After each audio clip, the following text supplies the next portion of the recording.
Bless up and welcome back to another episode of Politics Watch JA, the place where we break down Jamaican politics with clarity, context, and no sugarcoating. A big thank you to all our loyal viewers and subscribers. Your continued support means everything. If you're new to the channel, don't forget to hit that subscribe button and click the notification bell so you never miss an upload. If you appreciate the content, make sure to like, share, and spread the word with your family, friends, spouse, and colleagues. Let's keep building this informed community. Now in today's video, we're diving into the political scene as leader of the Jamaica Labour Party, Andrew Holness, and several senior members of the JLP hit the streets on Wednesday, distributing their record of achievements booklets across St. Andrew. Stops included Halfway Tree, Crossroads, and Liguanea, all part of a broader campaign push with general elections right around the corner.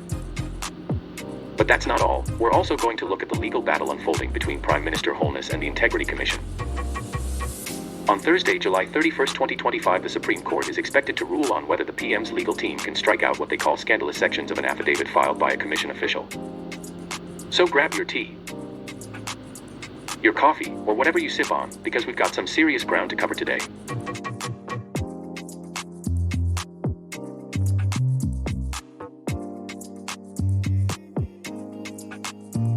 On July 30th, 2025, Prime Minister Andrew Holness, along with several top JLP officials, took to the streets of St. Andrew, including Halfway Tree, Crossroads, and Liguanea, to distribute booklets outlining the party's record achievements.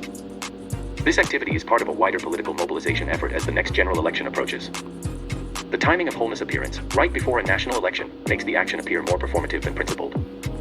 Citizens are quick to recognize patterns of political absenteeism followed by bursts of public engagement when power is at stake. The question isn't just what was done on July 30th, but why now? Why now? Why now, Dr. Andrew Holness, Prime Minister of Jamaica? The sense that public concern only emerges during campaign season reinforces the belief that political engagement is conditional, based on votes, not community well-being. Such dynamics erode public trust, especially in underserved communities where representation is rarely felt outside election cycles. This reflects a broader crisis of credibility. If leaders are only with the people when power is at stake, then they cease to be servants of the people and become strategists for power. While macro-level data might show growth, who benefits from that growth is contested. Holness' record of achievements may include impressive statistics, GDP growth, infrastructure upgrades, foreign direct investment, but the lived experience of ordinary Jamaicans tells a different story. Farmers can't afford fertilizer. Many roads are still needs repairs, especially roads located in People's National Party constituencies. Highways are built like carpet, but traditional main roads are rugged and full of craters. The printing of glossy political booklets is seen as wasteful. I repeat, the printing of glossy political booklets is seen as wasteful, especially there is a push for digital transformation. For example, the digitalization of registration stickers is contradicted by this excessive paper-based campaign. Spending on thousands of printed booklets, while symbolic of communication efforts, is being perceived as tone-deaf, especially when schools need basic supplies. Book lists overwhelm working parents, and communities suffer from poor sanitation and inadequate water. The optics of politicians handing out booklets while basic needs remain unmet sends the message that the government is more concerned with marketing its record than improving daily life. While the JLP's campaign initiative positions the party as proud of its record achievements, the public response suggests a growing disconnect between government narrative and grassroots reality. This moment, the handing out of booklets in Kingston, is not just about political communication. It is a symbol of the deeper frustrations around leadership, representation, and equity. As the 2025 election approaches, Jamaicans appear to be less interested in what's been printed and more concerned with what's been delivered.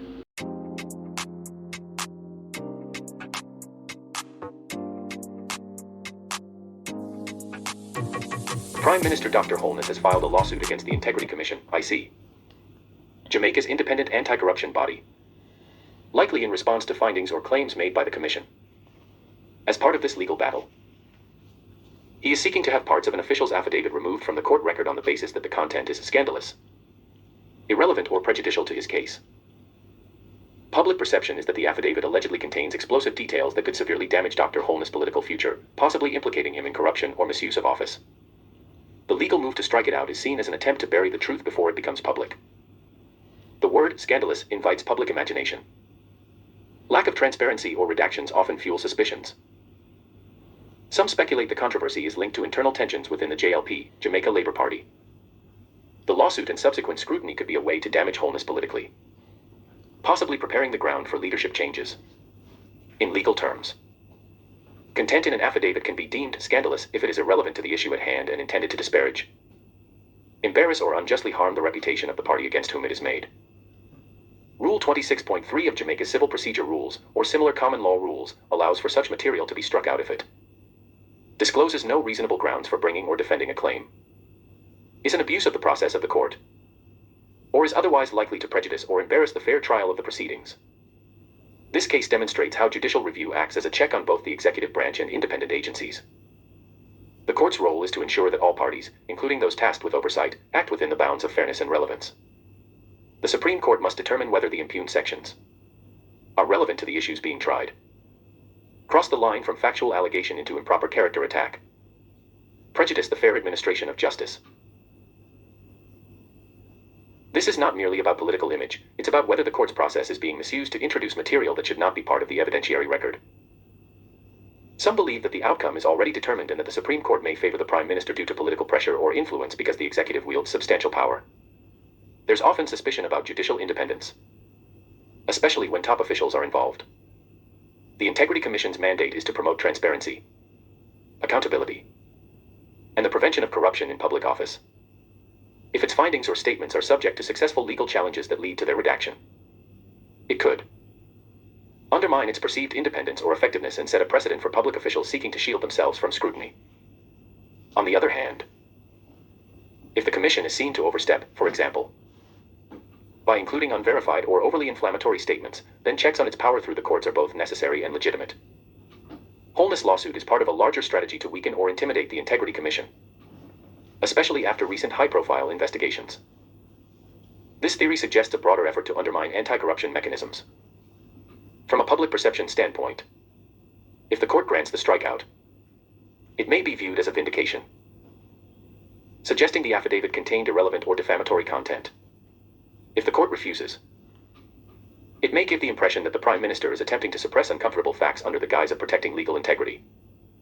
The legal maneuver is a de facto gag order, preventing the public from accessing damaging information that was about to be revealed through the affidavit. This raises the complex intersection between the freedom of statutory bodies like the IC to present findings in the public interest and the right of individuals, including public officials, to a fair trial and protection from defamatory or irrelevant allegations in legal settings. The Supreme Court's ruling expected Thursday, July 31, 2025, and carry significant legal and political weight.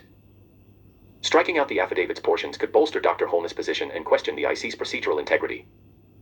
Allowing it to stand might signal that the content, while uncomfortable, falls within the legitimate scope of scrutiny. Either way, the decision will likely influence how future legal and political conflicts between elected officials and accountability institutions are navigated, potentially shaping the balance between transparency and due process in Jamaican governance. Thanks for tuning in to Politics Watch JA. If you found this video insightful, don't forget to hit that like button, subscribe, and turn on the notification bell so you never miss an update on the latest in Jamaican politics. I really appreciate all of you who continue to support the channel. And if you're new here, welcome. Let's keep the conversation going in the comments below. I would love to hear your thoughts and opinions. As always, stay informed, stay engaged, and keep watching. See you in the next video.